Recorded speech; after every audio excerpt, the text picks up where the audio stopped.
left us wide open to any attacks by the. Although at that time the British weren't flying over to bomb us, and the Japs didn't want to bomb us, so but yes, it took us a while to get up there. Yeah. Now, how did they feed you when you were in these marshalling yards?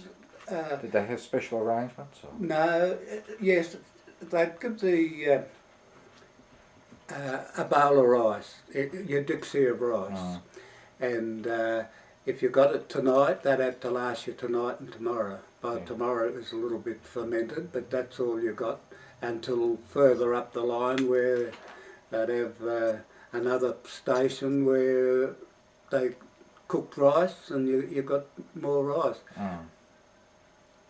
Okay, then from Bangkok, you were moved up to Kanchanaburi or Kanchanaburi, however. Canberra is the term used at the time. Yeah. And you went up there by open trucks. Yeah. Yes. And how long did that take? 2 or 3 days, or do you have a perception of it? Yeah. Yeah, just open truck, and their engines are fired by wood.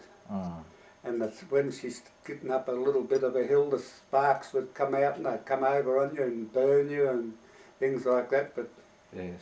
And if it rained, well, you just had your ground sheet to put over you. Yes. That's too bad.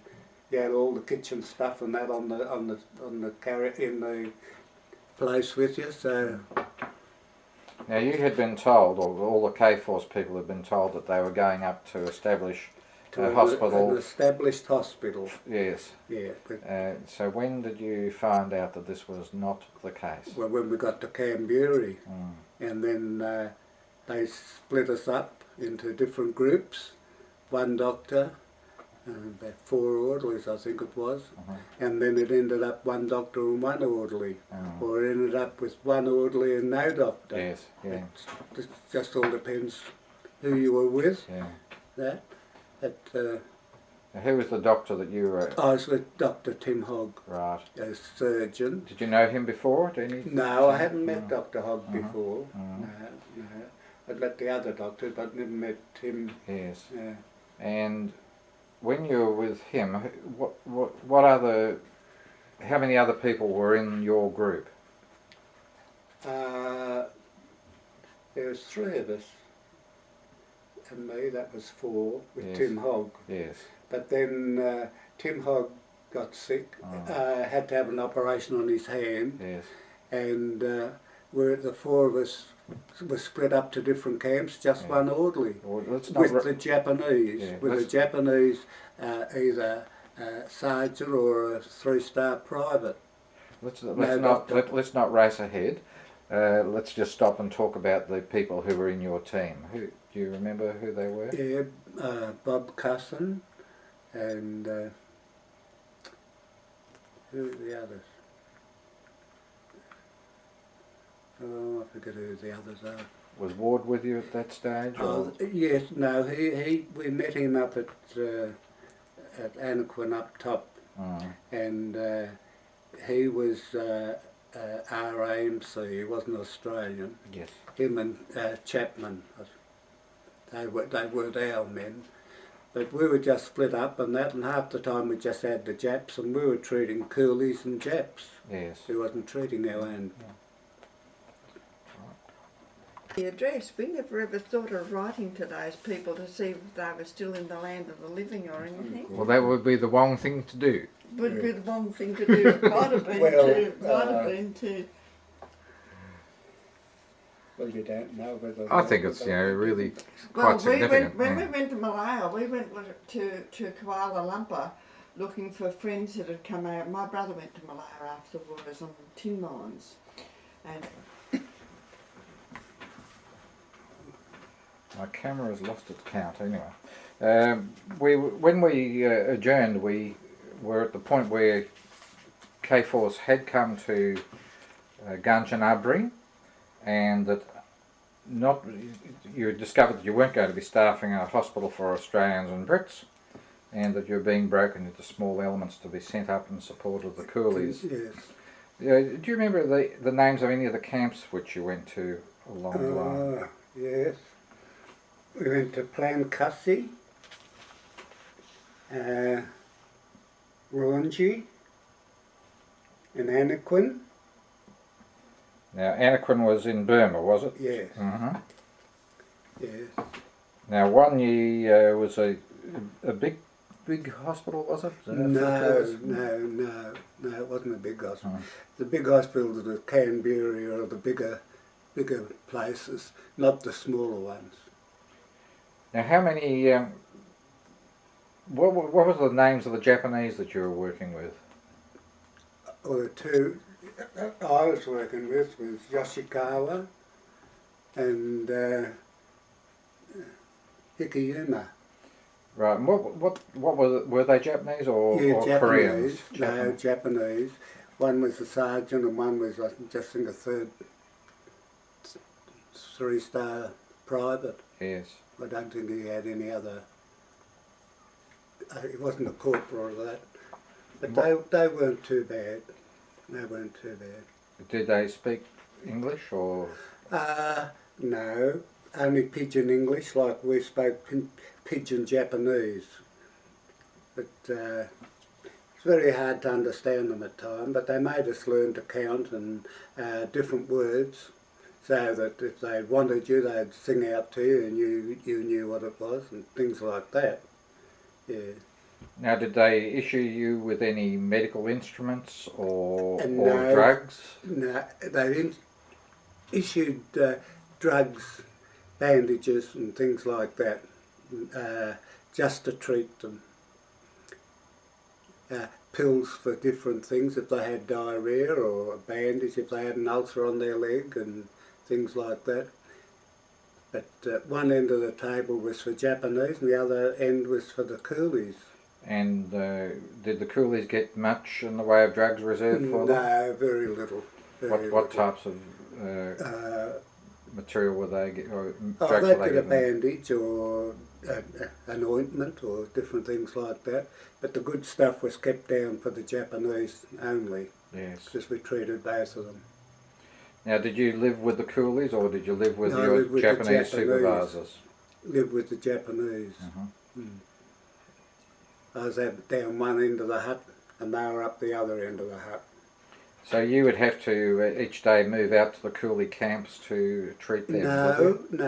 When the Coolies went to work, after they'd finished, they'd come back to camp, and then those that were injured or wanted anything done, they came to us, like a medical post, say.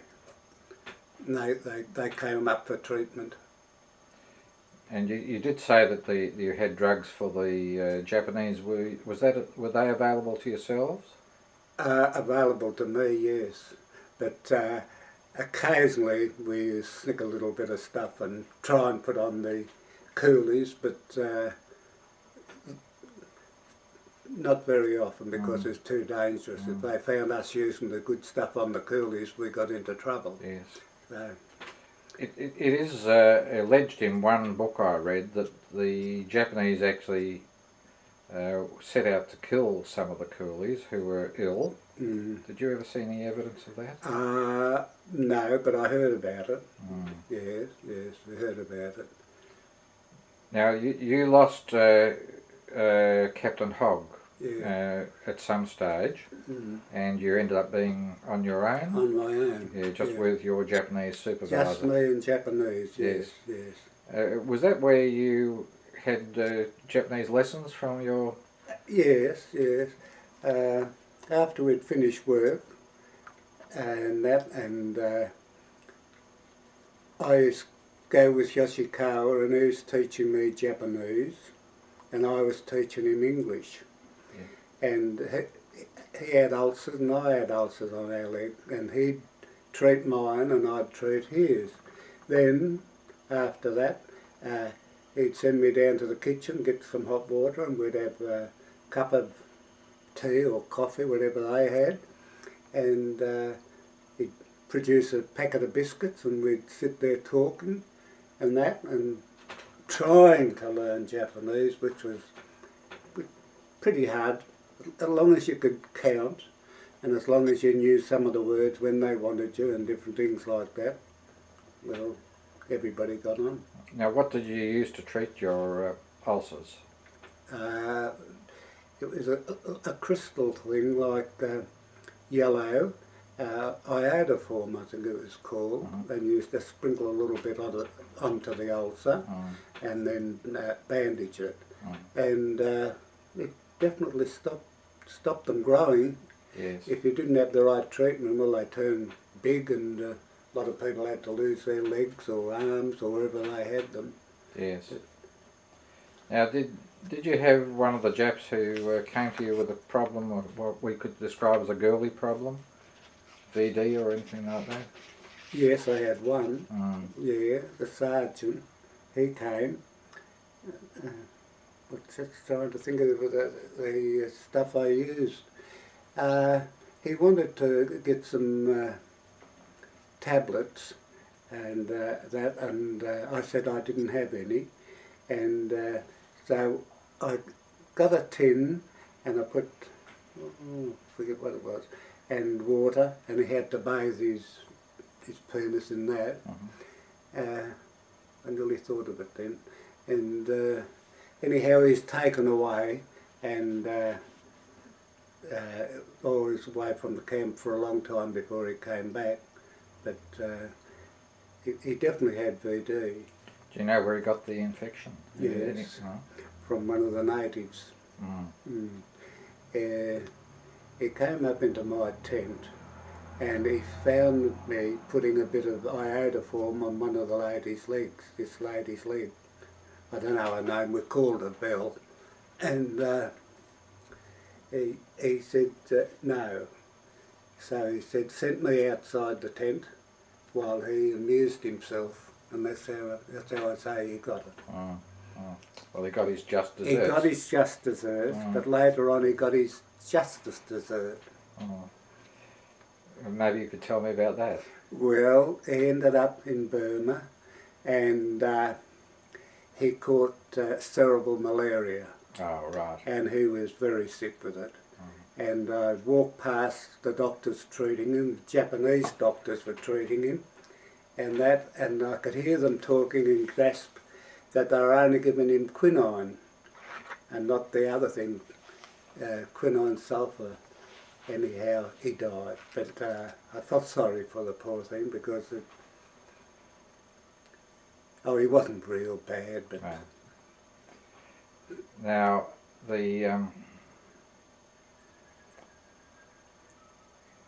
just lost my thread for a moment.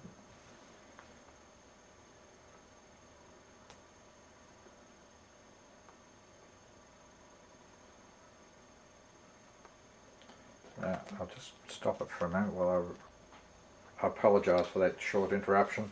What I meant to ask was, how many of the Coolies brought wives and children up with them? Was it a significant number? Yeah, quite a few. Yes, we had quite a few children, but their wives, and they all worked on the line, not the children, but the girls did with the men, carrying more fillings in baskets to put in between the sleepers, I suppose. Yes. And that, yeah. And what was their general health like? Were they deteriorating? Poor. Oh, deteriorating very quickly, yeah.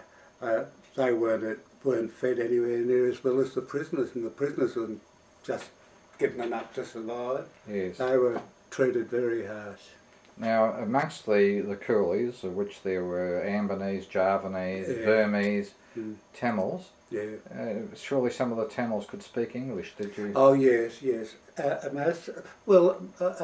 lot of them did, because they were from Malaya, and Malaya's second language is English, so they understood English very well. Yes. Oh yes, they.